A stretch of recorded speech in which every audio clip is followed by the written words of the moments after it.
اللہ کے پاک نام سے اپنے آج کے سبق کا آغاز کرتے ہیں۔ سورہ البقرہ ہے، آیت نمبر 83۔ ارشاد باری تعالیٰ ہے وَإِذْ أَخَذْنَا مِيثَاقَ بَنِي إِسْرَائِيلَ لَتَعْبُدُونَ إِلَّا اللَّهَ وَبِالْوَالِدَيْنِ إِحْسَانًا وَذِي الْقُرْبَى وَالْيَتَامَى وَالْمَسَاكِينِ وَقُولُوا لِلنَّاسِ حُسْنًا وَأَقِيمُوا الصَّلَاةَ وَآتُوا الزَّكَاةَ ثُمَّ تَوَلَّيْتُمْ إِلَّا قَلِيلًا مِّنكُمْ وَأَنْتُمْ مُعْرِضُونَ۔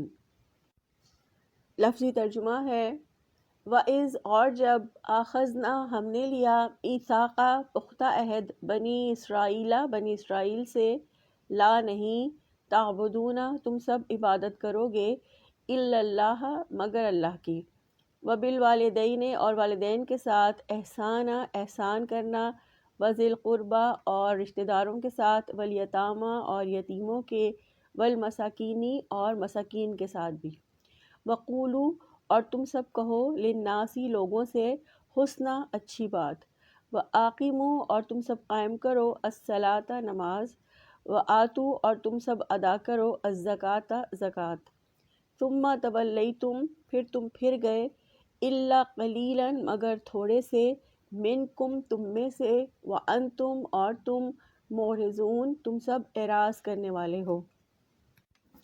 بامحاورہ ترجمہ ہے اور جب ہم نے بنی اسرائیل سے پختہ عہد لیا کہ تم اللہ تعالیٰ کے سوا کسی کی عبادت نہ کرو گے اور والدین اور رشتہ داروں اور یتیموں اور مسکینوں سے اچھا سلوک کرو گے اور لوگوں سے اچھی بات کہو اور نماز قائم کرو اور زکوٰۃ ادا کرو، پھر تم میں سے تھوڑے سے لوگوں کے سوا سب اس عہد سے پھر گئے اور تم منہ موڑنے والے ہو۔ بنی اسرائیل سے لیے گئے معاہدے کی پہلی شق تھی لا تعبدون الا اللہ، تم اللہ تعالیٰ کے سوا کسی کی عبادت نہ کرو گے۔ اللہ تعالیٰ نے صرف اپنی عبادت کا حکم دیا اور اس کے ساتھ کسی کو شریک ٹھہرانا منع فرما دیا، کیونکہ یہ دین کی بنیاد ہے اور اللہ تعالیٰ کے یہاں اس بنیاد کے بغیر کوئی عمل قبول نہیں۔ تو یہ پہلا حکم ہے جو واجب ہے کہ اللہ کی اطاعت کرو اور اللہ کے ساتھ کسی کو شریک نہ ٹھہراؤ، یہ اللہ سبحانہ و تعالیٰ کا اپنے بندوں پر حق ہے۔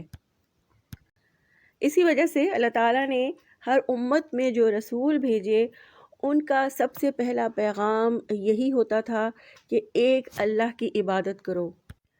سورہ انبیاء کی آیت نمبر 25 میں اللہ تعالیٰ نے فرمایا اور ہم نے تم سے پہلے کوئی رسول نہیں بھیجا مگر ہم اس کی طرف وحی کرتے رہے کہ یقیناً میرے سوا کوئی معبود نہیں، پھر تم میری ہی عبادت کرو۔ نبی صلی اللہ علیہ وآلہ وسلم نے حضرت معاذ بن جبل سے فرمایا تھا کہ جانتے ہو اللہ تعالیٰ کا بندوں پر کیا حق ہے؟ انہوں نے کہا کہ اللہ اور اس کا رسول ہی خوب جانتے ہیں۔ آپ صلی اللہ علیہ وآلہ وسلم نے فرمایا کہ اللہ تعالیٰ کا حق یہ ہے کہ بندے اس کی عبادت کریں اور اس کے ساتھ کسی کو شریک نہ ٹھہرائیں۔ پھر فرمایا جانتے ہو بندوں کا اللہ تعالیٰ پر کیا حق ہے کہ جب بندے اس کی توحید پر قائم ہوں اور شرک سے بیزار ہوں تو ان کا حق یہ ہے کہ اللہ تعالیٰ انہیں عذاب نہ دے۔ اسی طرح ایک اور حدیث میں اللہ کے رسول صلی اللہ علیہ وآلہ وسلم نے فرمایا کیا میں تمہیں سب سے بڑے گناہ کا نہ بتاؤں؟ صحابہ کرام نے فرمایا کیوں نہیں اللہ کے رسول صلی اللہ علیہ وآلہ وسلم؟ آپ صلی اللہ علیہ وآلہ وسلم نے فرمایا کہ سب سے بڑا گناہ یہ ہے کہ اللہ کے ساتھ شرک کیا جائے۔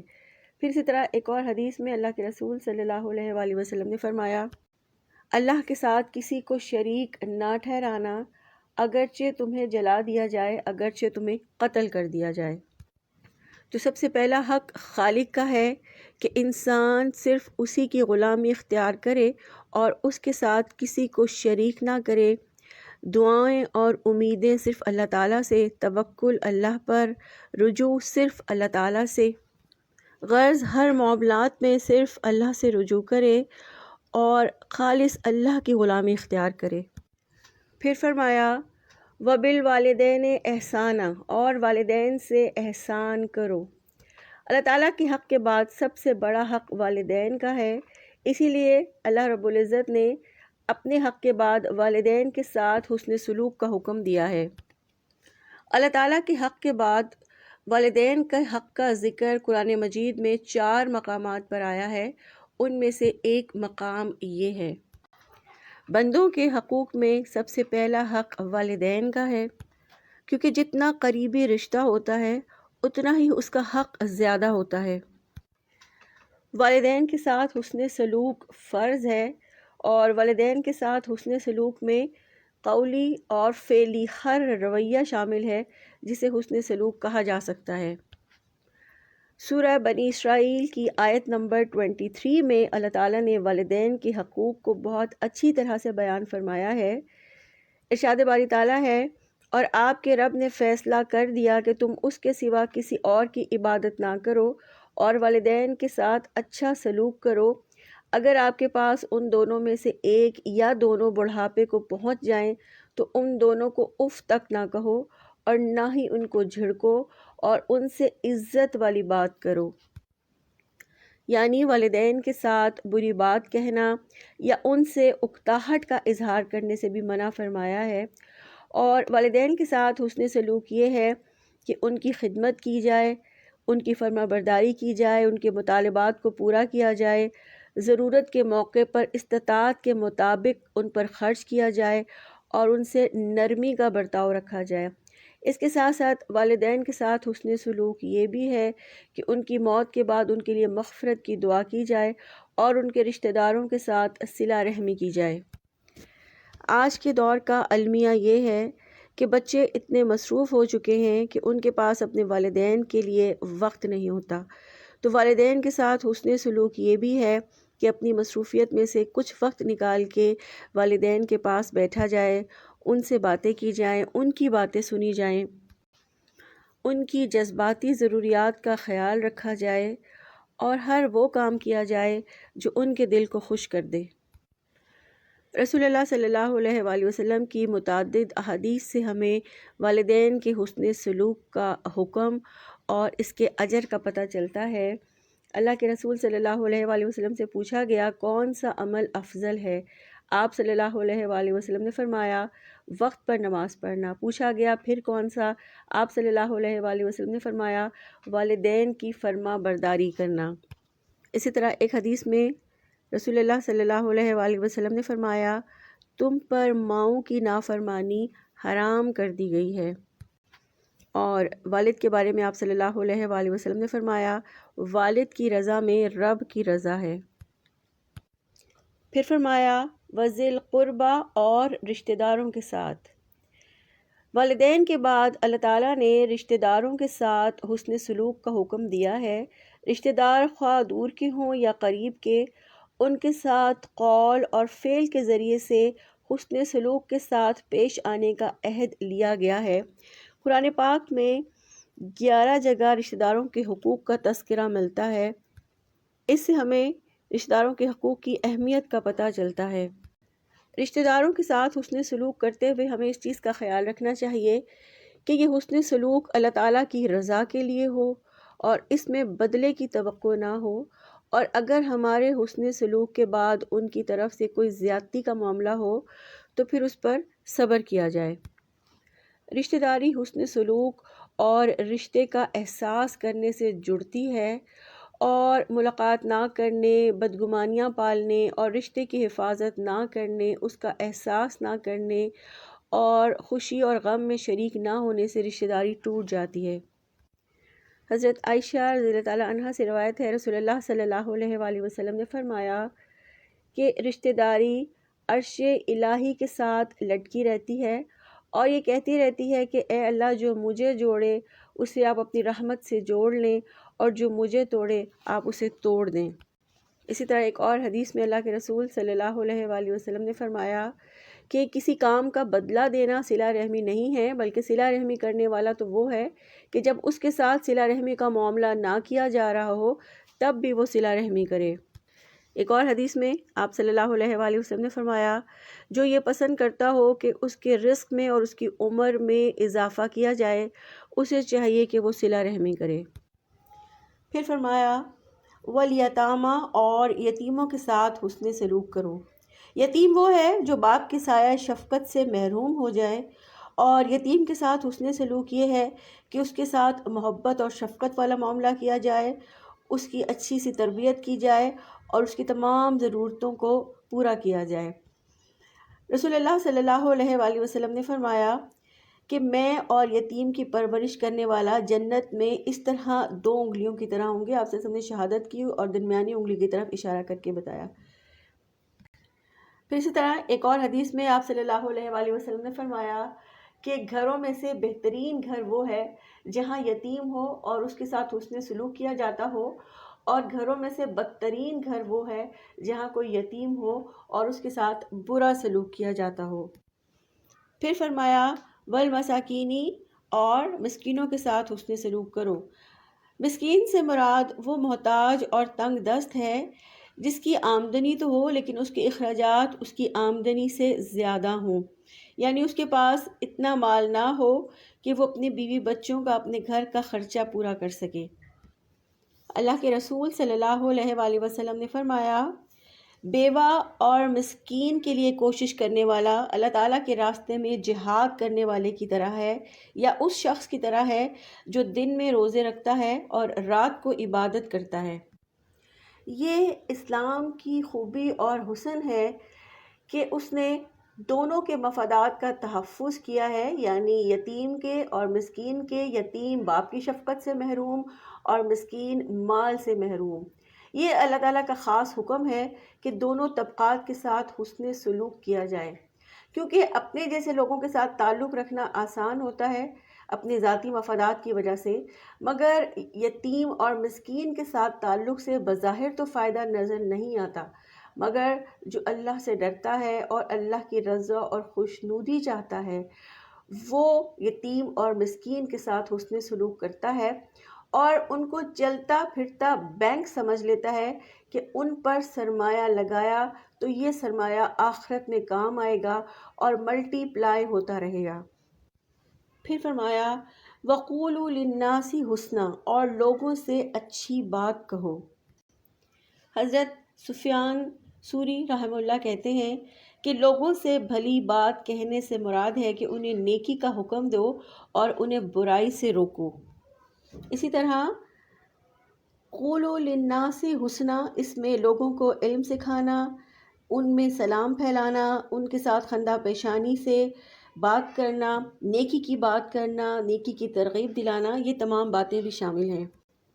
یہ انسانی آداب میں سے ہے جن کی تعلیم اللہ تعالیٰ نے اپنے بندوں کو دی ہے کہ انسان اپنے اقوال اور اپنے افعال میں پاکیزہ رہے اور فحش گوئی اور بیہودہ باتوں سے اجتناب کرے، اسی طرح لڑائی جھگڑے گالی گلوچ سے بھی باز رہے۔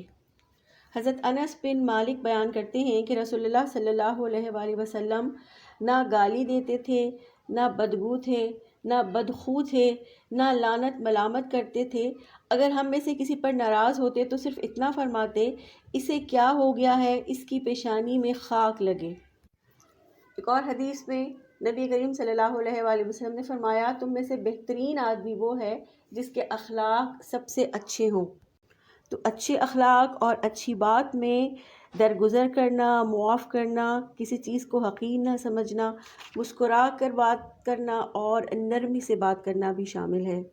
پھر فرمایا وَأَقِیمُوا الصَّلَاةَ، اور نماز قائم کرو۔ اللہ تعالیٰ نے بنی اسرائیل سے نماز قائم کرنے کا عہد لیا تھا۔ اقامت صلاۃ سے مراد وقت کی پابندی کے ساتھ، وضو کی تکمیل اور صحیح ارکان و واجبات کے ساتھ، توجہ کے ساتھ، دل کی حاضری کے ساتھ نماز پڑھنا یعنی نماز قائم کرنا ہے۔ نماز اصل میں بندے کی رب سے ملاقات ہے۔ نماز دین کا ستون اور تقوی کا راستہ ہے۔ نماز کے بارے میں اللہ کے رسول صلی اللہ علیہ وآلہ وسلم نے فرمایا کہ بے شک اسلام اور کفر کے درمیان فرق کرنے والی چیز نماز ہے۔ اسی طرح ایک اور حدیث میں رسول اللہ صلی اللہ علیہ وآلہ وسلم نے فرمایا جو کوئی نماز کی حفاظت نہیں کرے گا اس کے لیے نماز نہ روشنی بنے گی، نہ ایمان کی دلیل بنے گی، نہ نجات کا سبب ہوگی، اور وہ قیامت کے دن قارون، فرعون، حامان اور ابی بن خلف کے ساتھ ہوگا۔ پھر فرمایا وَآتُوا الزَّکاۃَ، اور زکوٰۃ ادا کرو۔ بنی اسرائیل کے دور میں نماز کے ساتھ ساتھ زکوٰۃ کا حکم بھی دیا گیا تھا۔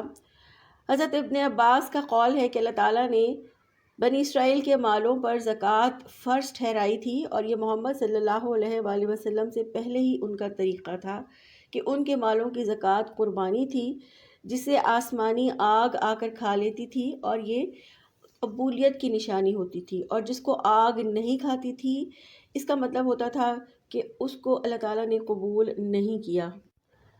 مال میں سے ہر سال 2.5% ایک خاص نسبت کے ساتھ اللہ تعالیٰ کی رضا کے لیے نکال کر غربا میں تقسیم کرنا زکوٰۃ ہے۔